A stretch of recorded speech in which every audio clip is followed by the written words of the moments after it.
Shalom. In this video on Misnomers in the Torah, we're going to discuss Tumah and Tahara, what people unfortunately translate as purity and impurity. Tumah and Tahara usually comes from the idea of when we're in contact with a dead body, but also has to do with women when they go through their menstrual cycles, they become tameh. Now, a lot of times, people, when they become tameh, they then have to go through all the time. When they become tameh, they have to go through a process where they become tahor, mostly in order to enter into the Beis HaMikdash, to the temple in Jerusalem. Today, we don't have a temple in Jerusalem. We don't have that Beis HaMikdash, so therefore, we don't have to become tahor. Now, a woman, in order to be intimate with her husband, and a husband to be intimate with his wife, she has to be tahor after going through her menstrual cycle, which requires her to go to the mikveh. Now, here's where this is very important to understand. A lot of times you'll find, when you open English translations of Jewish works, of Torah works, you'll find the word tumah translated as impure. And therefore, they have to become pure. Now, the reason why this is completely wrong is because impurity has a negative connotation to it, as if somebody has done something wrong. This could not be further from the truth. And let me prove it with a number of examples. First, if there's only one mitzvah besides saving a life that takes precedence over all other mitzvahs, no matter what you're doing and how important it is, and that is burying a dead body.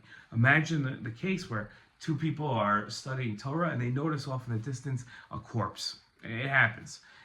They have to stop their Torah learning. If they're in the middle of giving charity, they're helping somebody out, and they see a dead body, they have to stop. No matter what you're doing, you must stop to take care of a dead body. Now, what's fascinating is that when you do take care of that dead body, you become tameh. And you might sit there and say, wait a minute, hold on a second. Why should anything negative come onto me for doing an important mitzvah? And the answer is, because there's nothing negative about Tumah at all. So therefore, it's not negative. There's nothing impure. It would be ridiculous for Hashem to command us to stop whatever good thing we're doing in order to have something bad happen to us and become impure. It's completely illogical. It goes against everything that we know about the Torah. Another example is a woman who goes through a normal biological process of the menstrual cycle and then saying that now there's something negative attached to her because of biology. It doesn't make any sense whatsoever. So therefore, we have to get rid of this notion that there's something negative, something impure about Tumah. There isn't.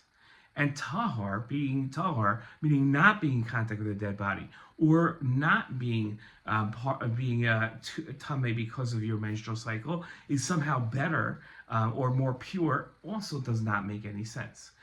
Tumah and Tahara do not have a translation in the Torah. They are a translation into English. There's no word like it because it's a legal status that is purely religious and has no similarities outside of Judaism. So there's no good translation. We just have to keep the words as they are in Hebrew and hope that people understand them, because giving a bad translation is not doing anybody a service. Now, you might say, well, hold on a second. This only makes sense if you say that there's nothing negative about being tameh, but you can't go into the Beis HaMikdash when you're tameh, right? You can't, right? So how is that not negative? That isn't negative. You're being held back from doing a mitzvah. And the answer is, it has nothing to do with the person and their status. It has to do with the Beis HaMikdash. As the Rambam explains, Hashem wanted it to be that it's a special experience to go to the Beis HaMikdash, and you have to prepare beforehand.